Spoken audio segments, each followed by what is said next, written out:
오늘은 본격적으로 투자의 아이디어를 찾기 위해 분석할 빅데이터 키워드를 확인하겠습니다. 오늘의 종목은 삼성전자입니다. 이 키워드 삼성전자일 수밖에 없는 게 내일 당장 잠정 삼성전자 실적이 발표가 됩니다.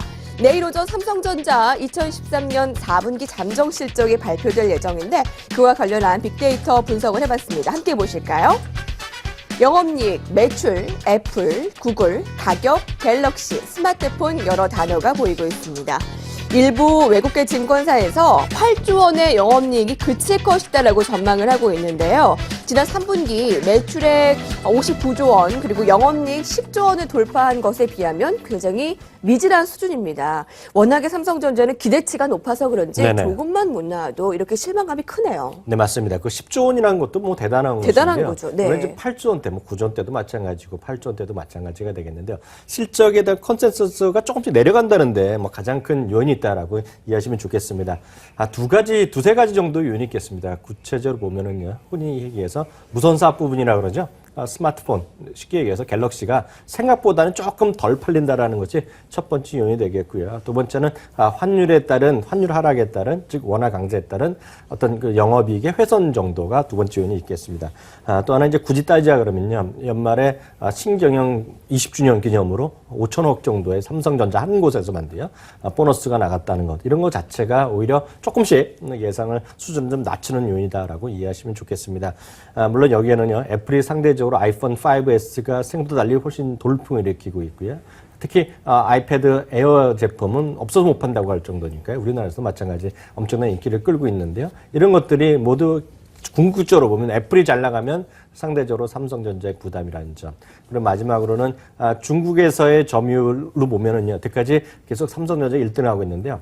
2014년 1분기에는 아이폰, 즉 애플 컴퓨터가 1등할 가능성이 크다라고 얘기가 나오고 있거든요. 이런 것들이 결국은 하락 요인으로 좀 모멘텀을 좀 약화시키는 요인으로 작용하고 있다라고 이해하시면 되겠습니다. 네, 모멘텀이 부족할 것으로 예상되는 배경에 한 가지로 원화에 대한 강세를 빼놓을 수가 없는데요. 삼성전자의 제품 마진은 물론 가격 경쟁력에도 분명히 염려를 끼칠 것으로 보입니다. 이 환율 변수가 삼성전자에 미치는 영향 어디까지 미칠 것으로 예상을 해볼 수 있어요? 네, 일단 주가 측면에서 보면 위냐 아래냐로 봤을 때 분명히 환율의 하락, 즉 원화 강세는 기본적으로 제품 가격 올리지 않는 이상에는 똑같은 마진을 비교했을 때는 주가에 악영향을 미칠 수밖에 없겠죠. 사실 삼성전자, 현대차와 마찬가지가 되겠습니다. 구체적으로는 어느 정도 나올지는 뚜껑을 열려봐야 되겠지만은요.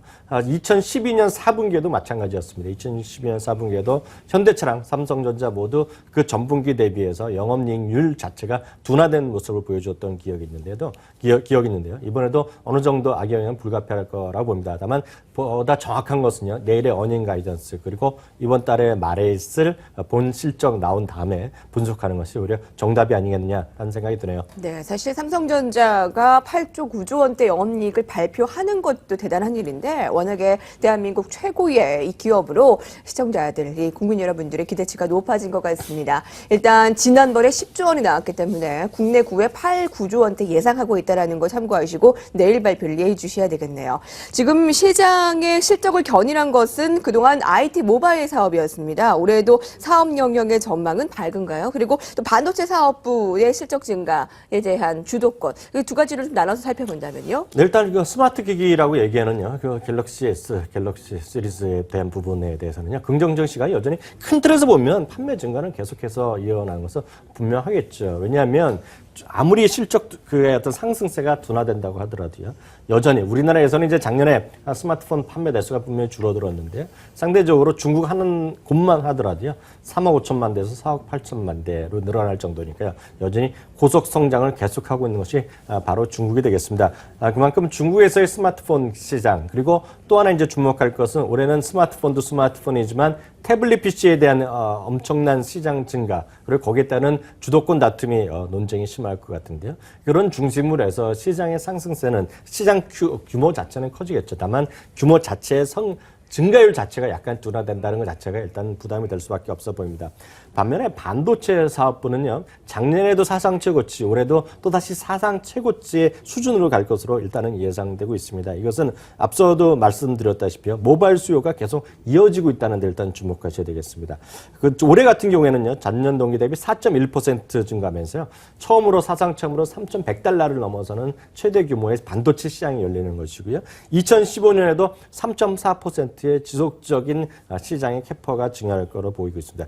특히 중요한 것은 여기에서 모바일 디램 시장이 다른 시장, 낸드 시장이라든가 기존 디램 시장을 압도하는 데 성장하고 있다는 것인데요. 생산에 이렇게 수요가 늘어나는 반면에 생산의 증가는 수요에 못 미치기 때문에 올해도 전반적으로 반도체 시장 쪽에서의 수익성이라든가 반도체 관련 기업들의 어떤 실적 상승세는 이어질 가능성이 크다라는 것이 일단은 가장 중요한 요인이 되겠습니다. 다만 이 부분에서는 삼성전자는 IT뿐만 아니라 반도체도 있지만은요, 하이닉스 같은 경우는 반도체를 100% 하기 때문에 상대적으로 모멘텀은 하이닉스 쪽에 SK하이닉스가 또 클 수도 있다는 주장에 일단 귀를 기우실 필요가 있겠네요.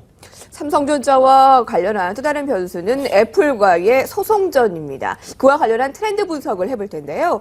삼성이 가장 높은 위치를 자리를 하고 있어서 검색량의 가장 주도권을 잡고 있습니다. 그러나 함께 그래프를 보시면 애플이 이렇게 쭉쭉 튀어나오는 구간이 있는데요. 기본적으로 삼성전자가 많이 검색되었지만 3분기 애플의 신제품 발표 시기에 검색 급상승이 발생했습니다. 지금 변수가 애플과의 특허 소송인데 미국은 물론 국내에서도 삼성전자에게 불리하게 진행되고 있는데 소송 사태의 전망과 앞으로의 영향은 어떻게 해석할 수 있는지요? 사실 워낙 전 세계적으로 우리나라뿐만 아니라 미국, 독일 그리고 세계 각국에서 여러 지역에서의 동시다발적으로 특허 소송전이 이어지기 있기 때문에 어느 쪽이 유리하다라고 속단하기도 쉽지 않습니다. 그리고 워낙 복잡한 경우가 많죠. 예를 들어서 혹시 지더라도요, 한쪽에서 삼성이나 애플이 한쪽에 지더라도 과거에 대한 물건에 대한 분석이 대부분이 과거에 대한 제품이기 때문에요, 신제품에 대한 영향은 다만 거의 없을 것입니다. 다만 항상 나오지만 어떤 그런 한쪽에서의 소송이 한쪽이 완벽하게 이긴 것으로 끝난 것을 혹시라도 결과가 나오면은요, 그에 따른 어떤 네임밸류라고 할까요? 어떤 신뢰성에 대한 저하 정도 있겠지만요, 주가 자체라든가 기업 실적의 당장의 변화에는 큰 요인은 없을 것이라는 생각이 드네요. 자, 삼성전자는 국내 증시의 상대성을 가지고 있습니다. 그만큼 대표성을 가지고 있다는 거죠. 삼성전자가 이렇게 130만 원까지 이탈을 하니 국내 증시가 1940까지 내려올 수밖에 없는 이유지 않습니까? 지금 주가가 연말에 150만 원대까지 올라갔다가 130만 원대까지 내려온 상황입니다. 네. 앞으로의 삼성전자의 투자 대응 전략 정리를 해볼까요? 네, 장기적으로 삼성전자에 대해서 나쁜 얘기를 하는 사람은 거의 없습니다. 저도 아시는데요, 삼성전자에 대한 장기 매수는 분명히 여전히 유지할 수 있습니다. 다만 작년에도 작년 1년간 보면 주가가 올라가고 내려갔지만 1년 동안 움직임이 없었던 거죠. 상대적으로 IT의 또 다른 주식인 SK하이닉스는 주가가 고공행진을 했는데요. 그것이 두 가지의 주식의 완전히 차별적인 점을 보여준다고 보고 있습니다.